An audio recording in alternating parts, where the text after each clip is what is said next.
This is Arjen Lucassen, and you're listening to Sonic Perspectives.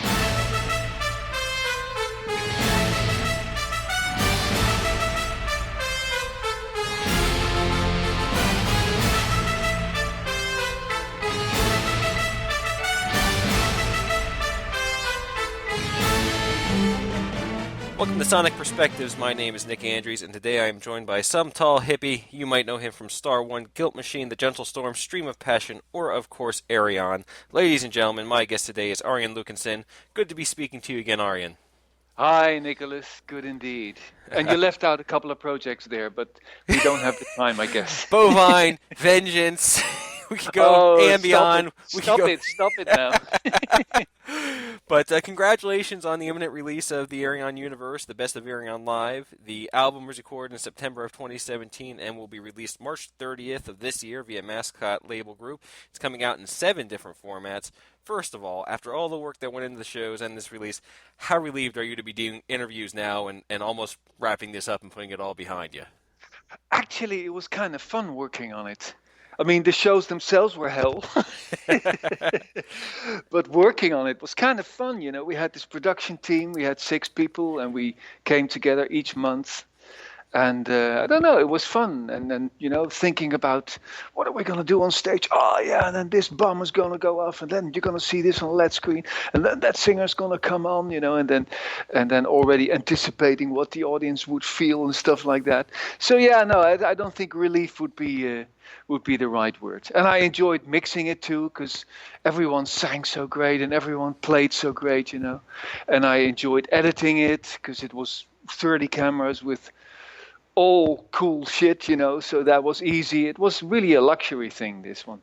Well, let me ask you a little bit about that, because of course, you know, you are no stranger to the world of audio development, but video, especially on this scale, I mean, the Star One, Stream of Passion, Theater Equation, none of those had the quality or the number of cameras that this had. What was that like, delving into that world of video production and putting that together? What was that process like for you?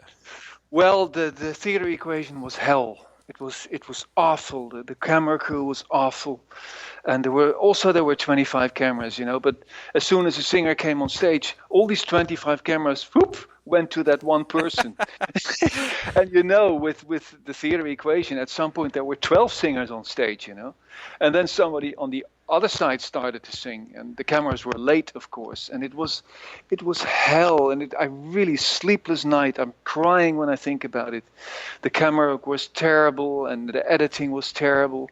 So this time I didn't want to leave anything to accident. You know, really, it was like this time it has to be perfect. Absolutely. To chance. Sorry, I didn't want to leave anything to chance. There you go. And were you the one sitting in the room and kind of, you know, deciding, you know, after the fact, we're using this shot for these few frames and this shot, or did you leave that to somebody else?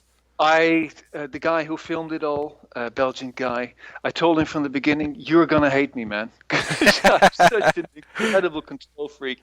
And I'm going to be sitting there and I'm going to tell you, no, that camera, no, that camera. He said, that's fine. So he was very open to that.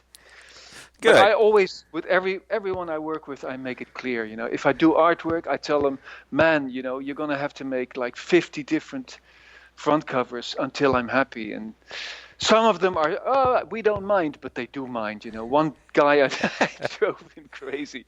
Really, he really does not like me anymore. So, the price of perfection. Yeah. But, you know, without wanting to toot my own horn, I know what happened on stage, you know, and I know what looks good and I know what sounds good. So the guy had faith in me, and he actually, I think he was even happy, you know, that I was being a control freak and telling him, no, I want that shot, no, I want that shot.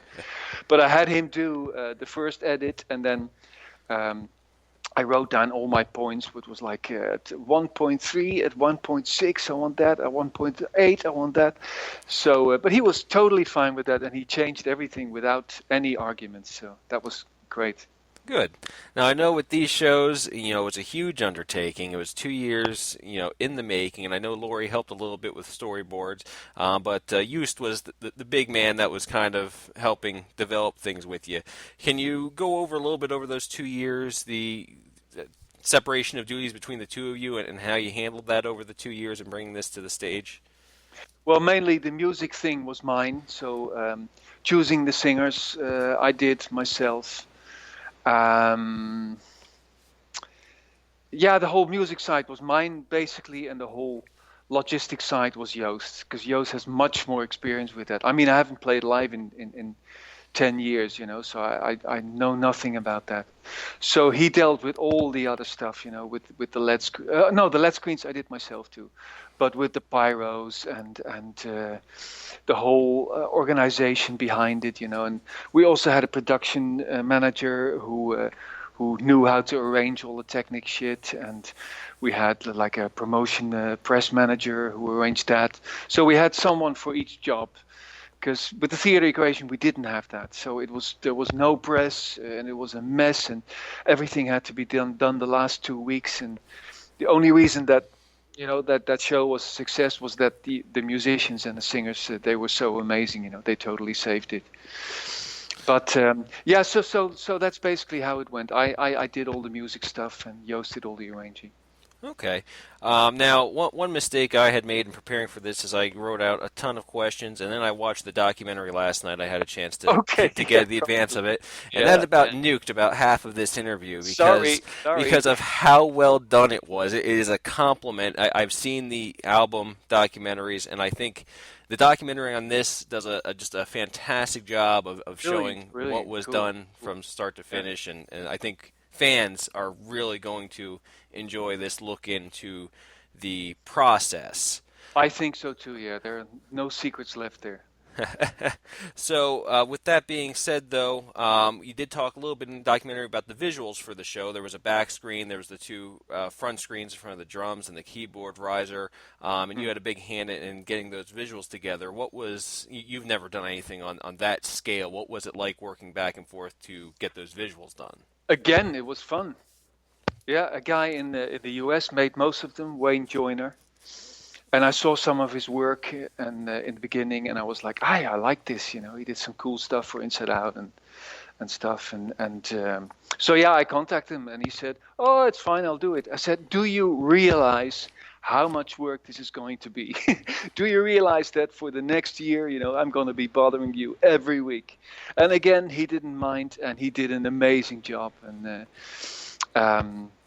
yeah, it was, again, a great cooperation. He sent it to me. I said, well, I don't like this. This is too cheesy. This is too obvious. Change that. This more dark, etc.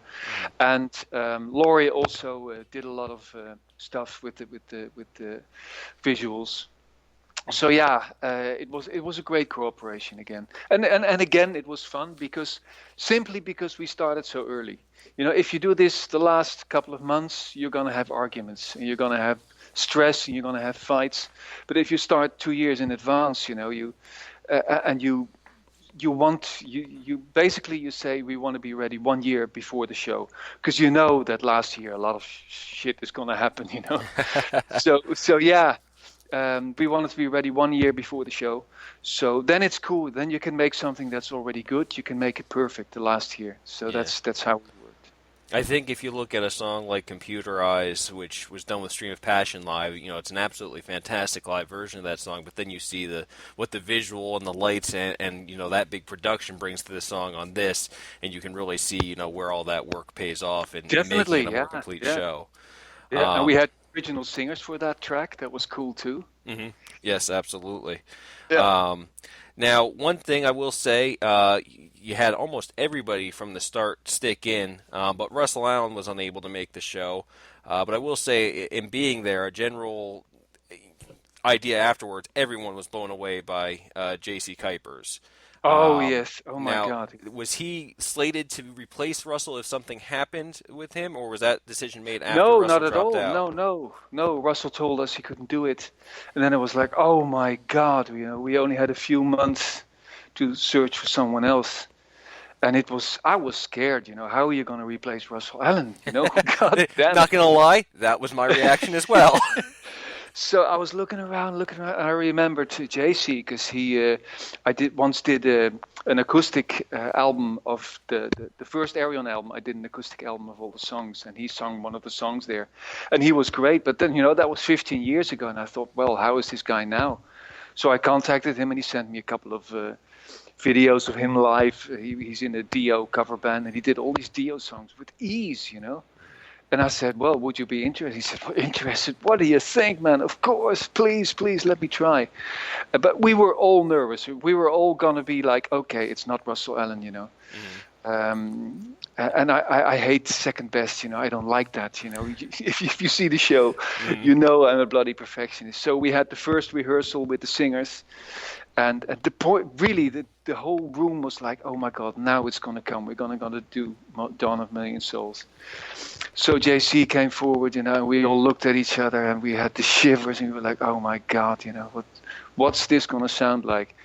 And we started the song, he started singing. You should have seen that room. There was big smiles on everyone's face and I was crying my eyes out.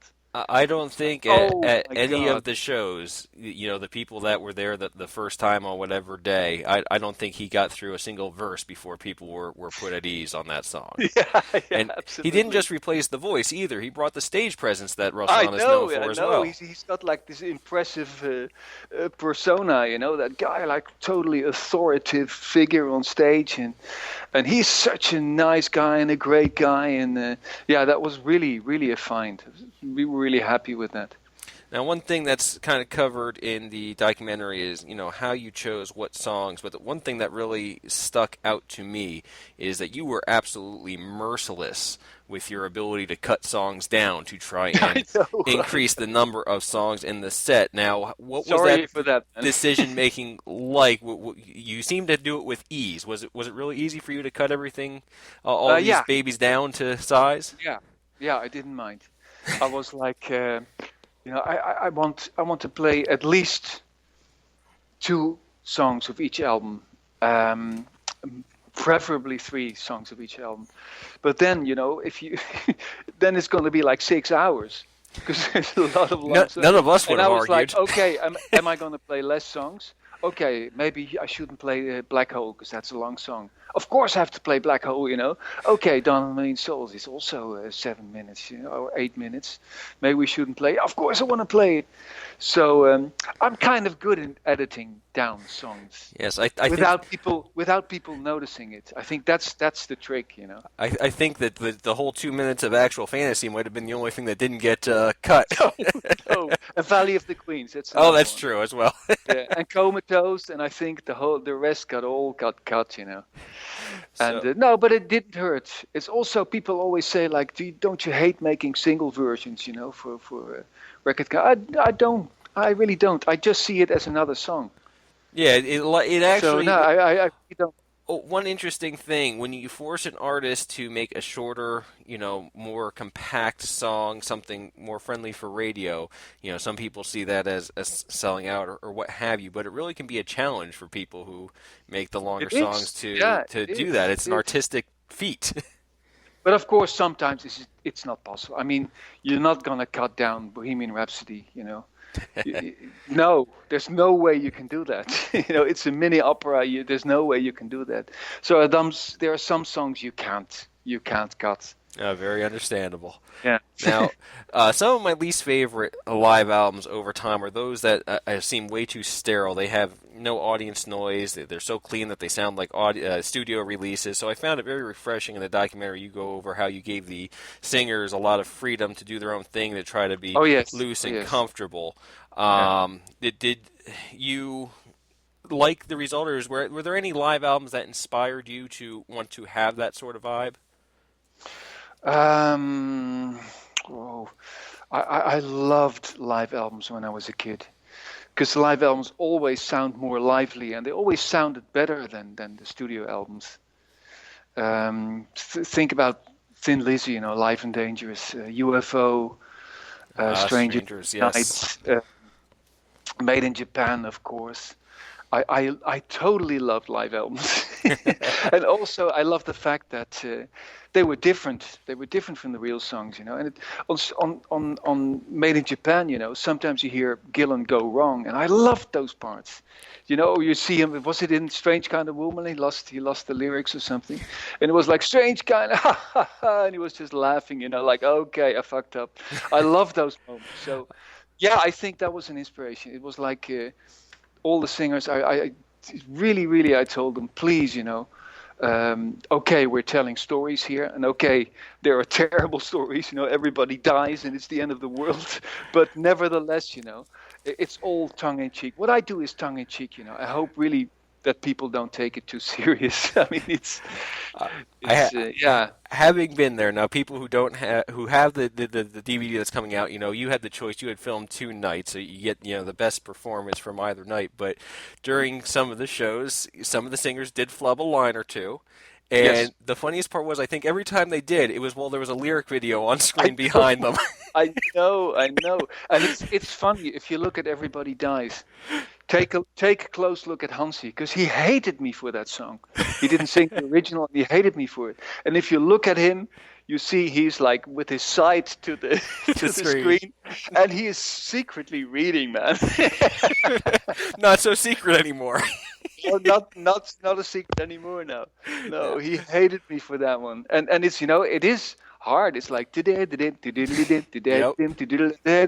so many lyrics, and you know, there's no logic in that song at all. That song is a real bitch, you know, to sing and to play. So yeah, he was clever. He looked at the screen. But I mean, I think that it was in another the Source song, Star of Sierra. I think it was Maggie who was totally lost, and it's crappy, you know, because the whole audience sees the lyrics behind her. Yes, that was the funny part about it.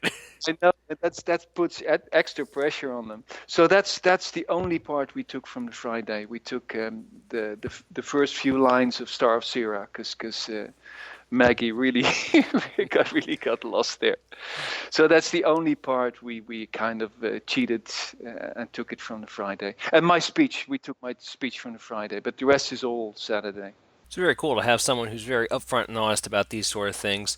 Now, one thing that I think might not be captured in the footage that people are watching at home, I would say, starting with the Friday afternoon performance, you know, there was definitely a focus on perfection, and as things moved towards the end of the weekend, especially the unfilmed show on Sunday, it seemed people got a lot more looser and comfortable. Is that, Yes. would you agree? Yes and no. Yes, they were more comfortable because, you know, they knew it went well twice, and they get to know the lyrics better. But also routine is creeping in, and that's what I loved about. That's why we didn't film the last show, because I love it when the routine isn't there, and things might go wrong, as things did go wrong, as we as we talked about. But I don't know. There was. Yeah, that's the word. There was no routine, and everything was really spontaneous, and I love that. And that's the way I work with Ayreon anyway, because all the singers who come to my studio, they've never sang these songs before. You know, it's not a band where they've been rehearsing them for weeks. They come in my studio, and for the first time ever, they sing those songs. And I don't know.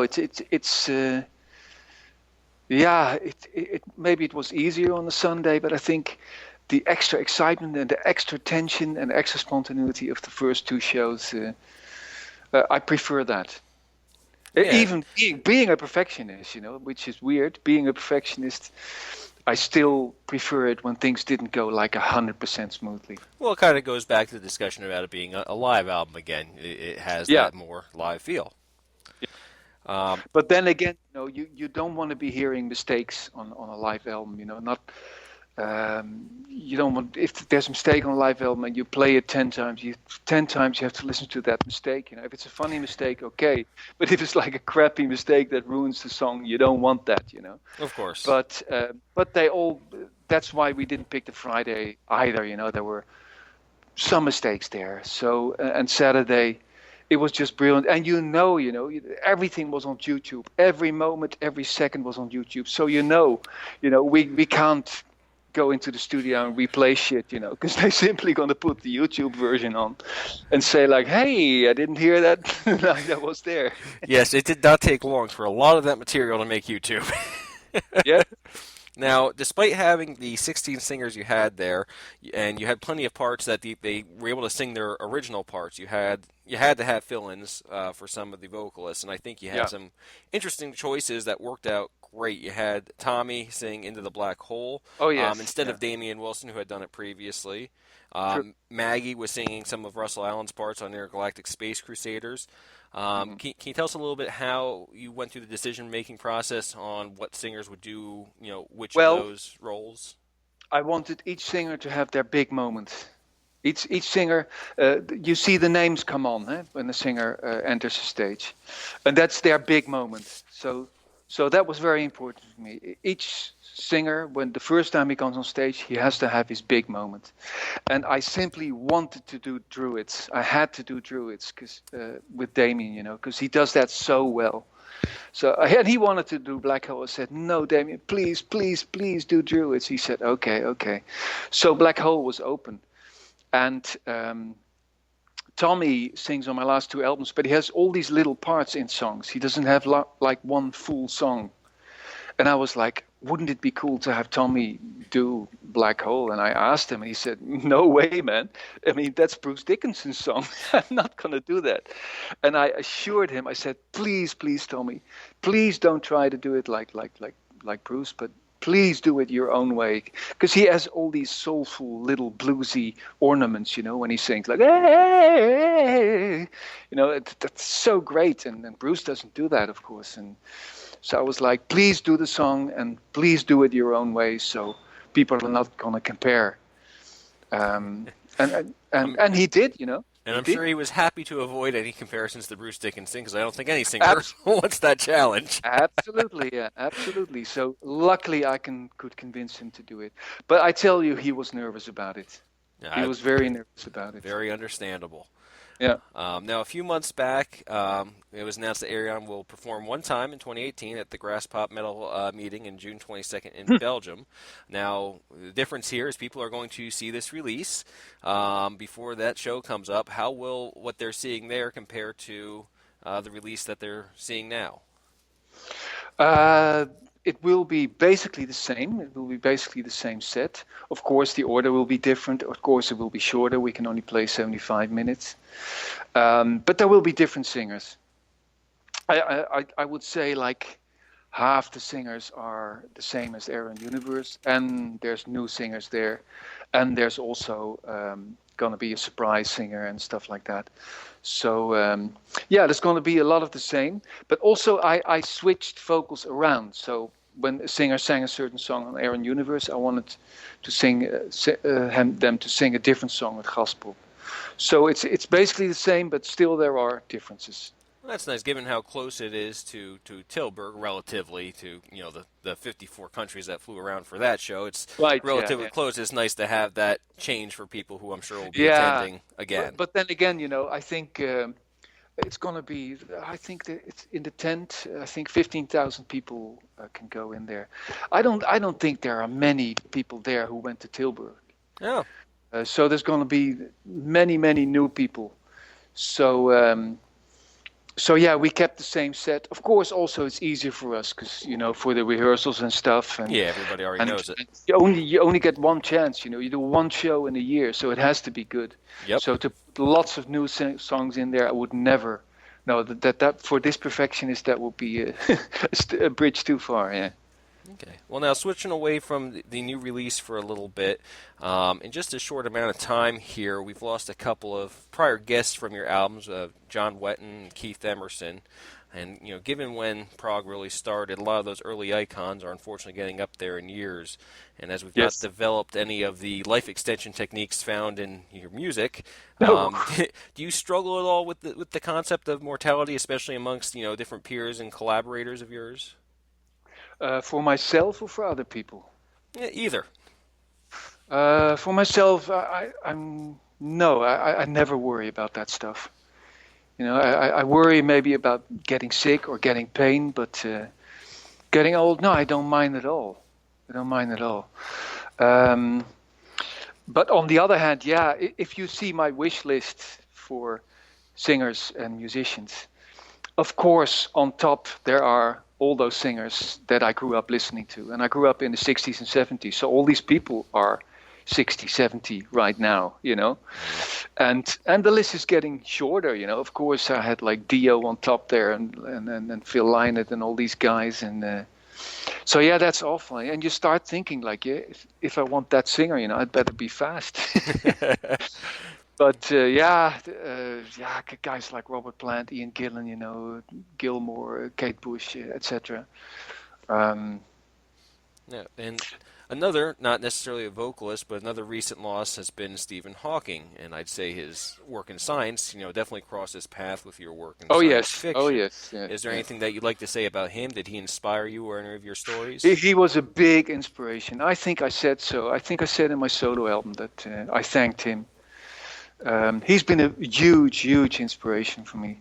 I mean, science is anyway, but especially his science. I've also got a few books of him. Not that I understand it, I mean, the complicated stuff, there's no way I understand that.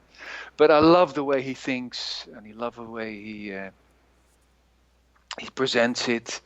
And I've seen all his documentaries and stuff like that. So yeah, he was a big, big inspiration. Directly, because he was the one who said like it's very well possible that our DNA comes from another planet. It's very well possible.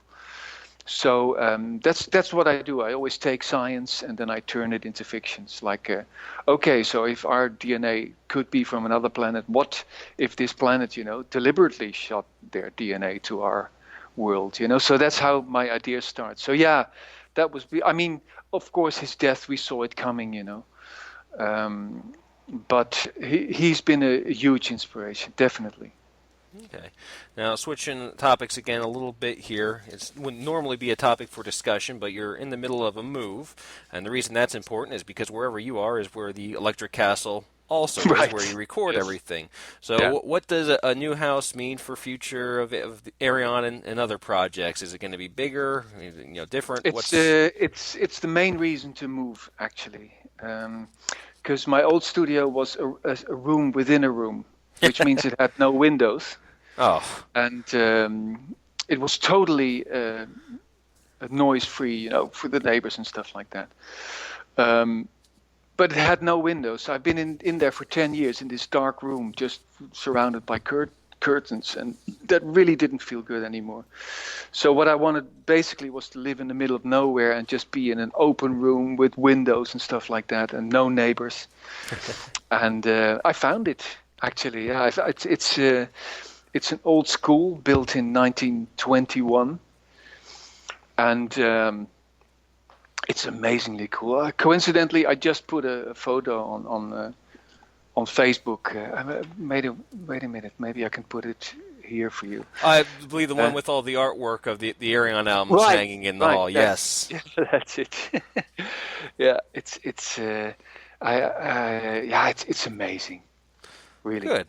Well, we're of course glad you're happy, and hope that carries over into future projects. The happier you are with your home, I'm sure that the better work environment you're going to have. I think so. I think it's inspirational because now I can look out on the fields when I enter my studio, and I want to go in there. My girlfriend had to kick me into the studio at the end, like, please, I don't want to go in there.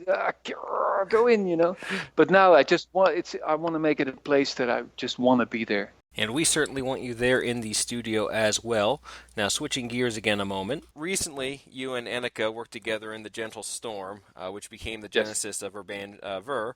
And now, obviously, you've both been busy, but do you think that anything more will come of The Gentle Storm in the coming years? I have no idea. I always plan. I probably tell you this every time. I always plan, and I never stick to the plan. So no, really, I can tell you what my plan is now, but it won't make a difference because I will change it in a few weeks. Well, in your credit, the Ayreon Universe was a 2-year plan, and you did stick to it. True. Yeah, I had to. The contract was signed. Yes, but I changed a lot of songs. The set list looked very different in the beginning. The singers even looked different, so there was changes there. But yeah, no, I love to work with Anneke. You know, she's one of the best in the world. So it's always an option. But then I would have given the same answer if you would have mentioned Guild Machine or Star One or all these other bands. So. Well, I'm going to do just that. I'm going to mention Okay. Guilt Machine because that was a project you did with Laurie, drummer Chris Maitland, and Jasper Steverlink on vocals. Right. And he's since gone on to be a judge on The Voice, and it has a solo project. But do you think that there'll ever be a follow-up with him, or just a guest appearance on an Ayreon album? Well, again, I'd love to. You know, he's such an amazing singer, and he comes from a totally different background. And I love that. You know, he's a pop singer, and that's what makes it interesting to work with someone like that. And I'm so proud of the Guild Machine album. Weirdly enough, it's not one of my most successful albums.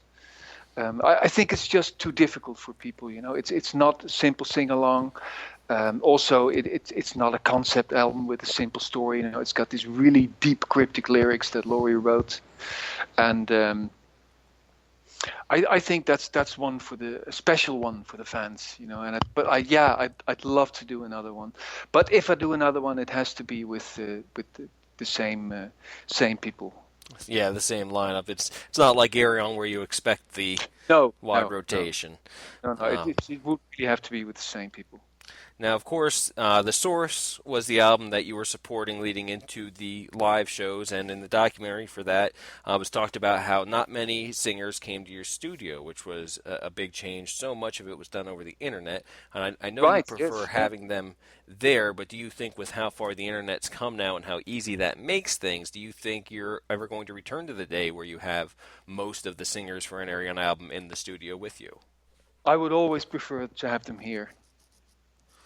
But I think singers are getting lazy now, you know, especially with the internet. Yeah, they all have their studio at home, which makes it so easy. You know, they have their mic at home, and there's always the chance, and it happened, you know, that you make an appointment like two months or 3 months in advance, and the day has come, and you got a cold, you know, or you didn't sleep well, and you have to travel all the way to Holland, and it's tiring, and maybe you're not at your best that day, you know. So I can totally imagine singers saying, no, I'll do it myself in my own studio. I do the same. I do a lot of guest appearances. I would never go anywhere. It's just send it to me, you know, and I'll do it when I feel good. And so, yeah, but still, I would always first give them the option to fly over to my studio, because magic happens, you know. Magic happens if you're together in the studio. It was the same with Tommy Karavik when he came for the Theory of Everything.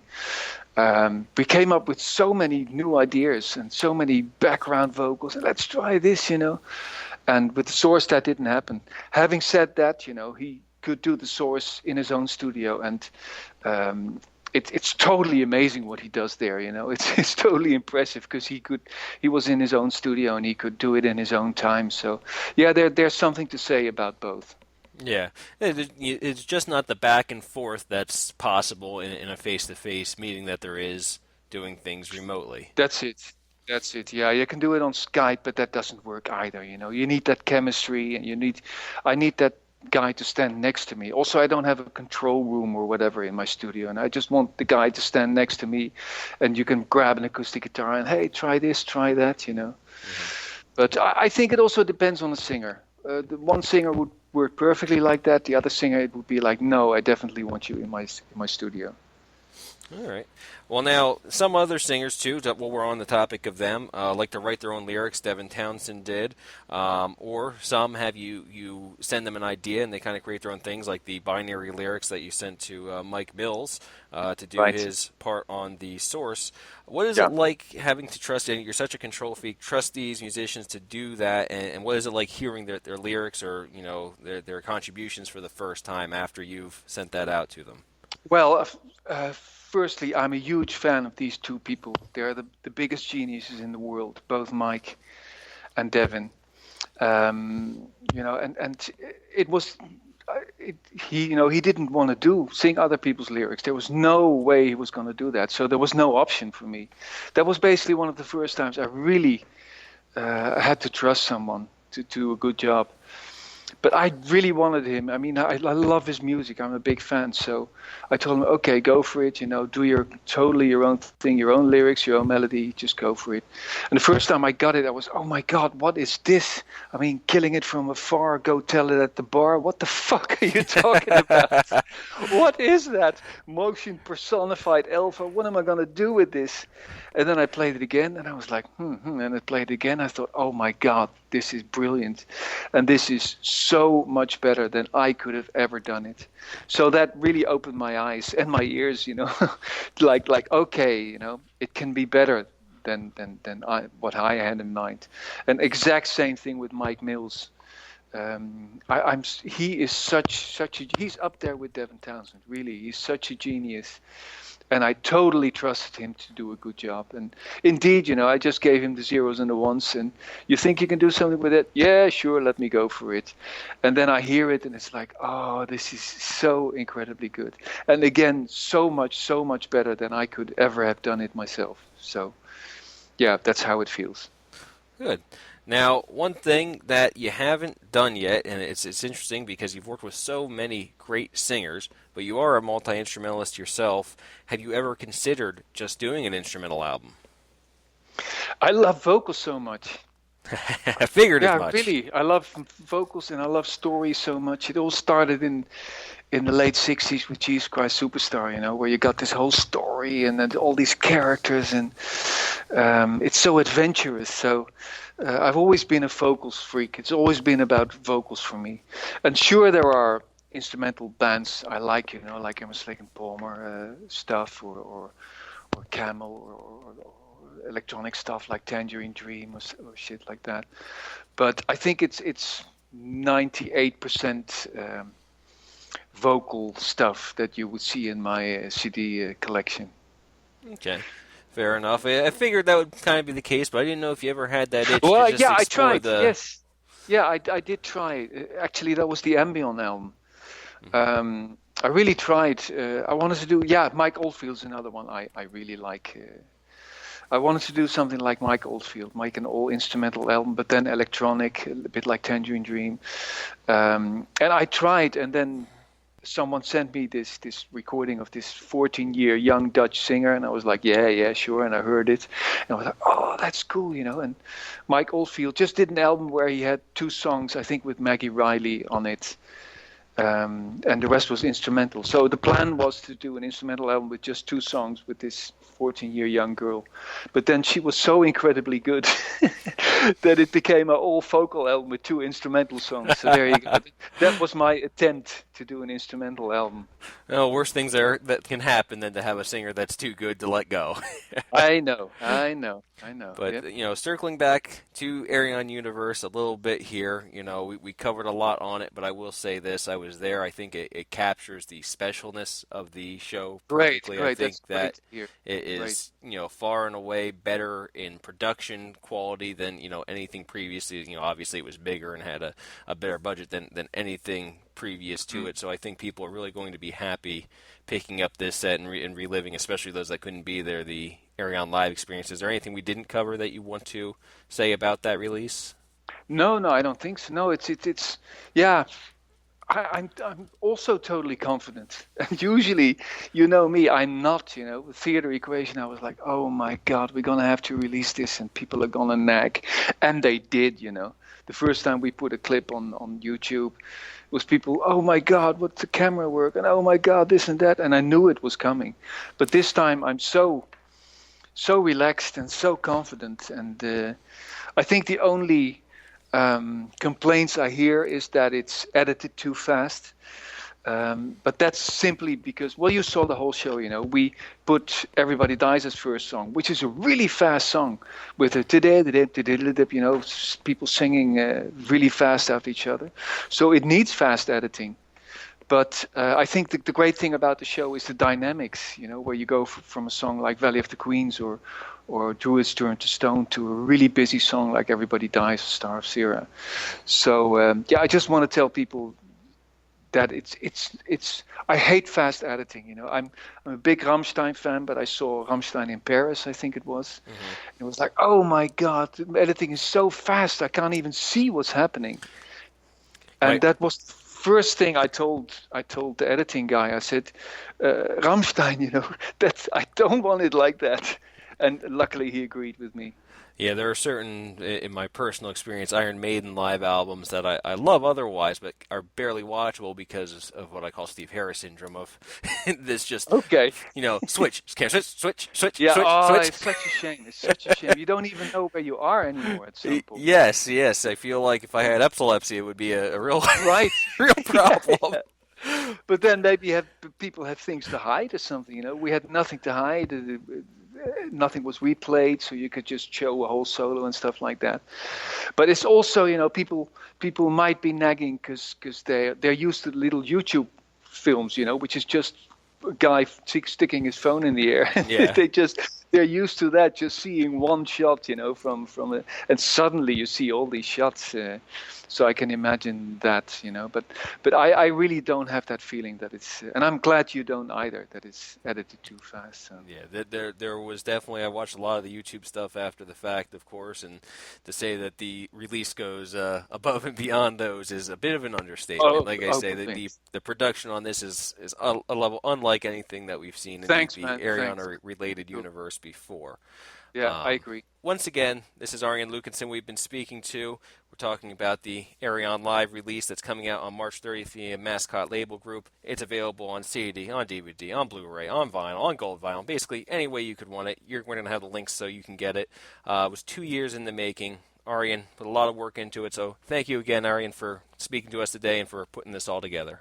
You're very welcome, Nicholas. Thank you for the support, as always. Again, this is Nick Andrews, and I want to thank everyone for listening to my interview with Arjen Lucassen. On behalf of Sonic Perspectives, I would ask that if you can, kindly follow us on Twitter, Facebook, or subscribe to our new podcast service. Please do check out Ayreon Universe, the best of Ayreon Live. We'll, of course, have some of the advanced videos up on the page for you, but take a moment here at the end. This is the audio from Everybody Dies. Enjoy, and thanks again.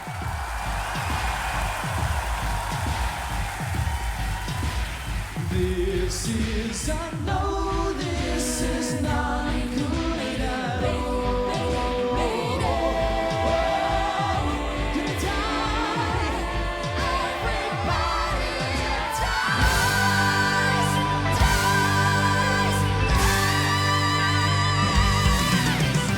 danger, warning, they die. I'm gonna evacuate, get out of here.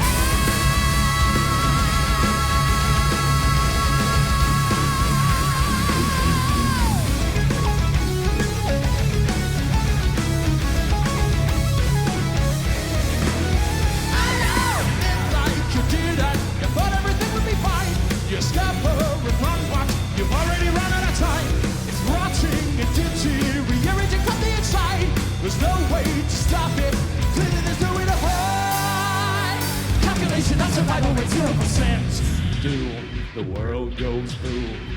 None will be spared, so don't just shoot that ragged clothes or a silver spoon. You're all the same when extinction looms. The food supply, the water supply, the power supply, the water supply, no compromise. Say goodbye, and everybody dies. No explanation, no clarification, no information, no justification. Forget the why. Stab your eyes. Everybody dies. It's not like you're screaming, 'cause somehow we're looking to life. You best stop to shut up and turn up the roof. The world is black. There's no way back. The way up the track. Pan of attack. So recognize your panic in mind. Everybody dies. And in the end, when all is silent, the car is melting down. A quantum supernova's blasting. The earth starts materializing. Everybody dies.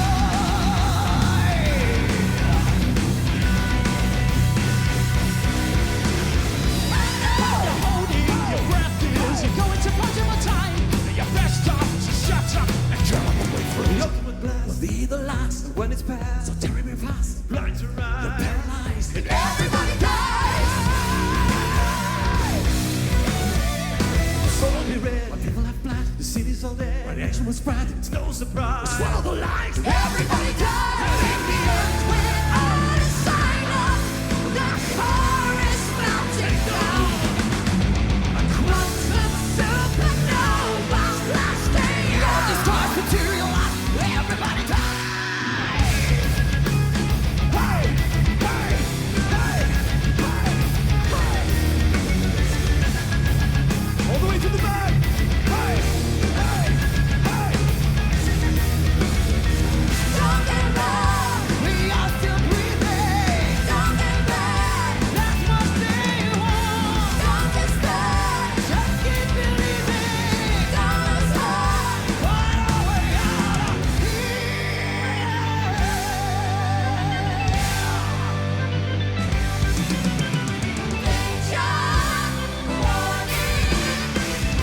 place beyond us. Follow me to another world. Time is short, the arms upon us. Follow me to the stars.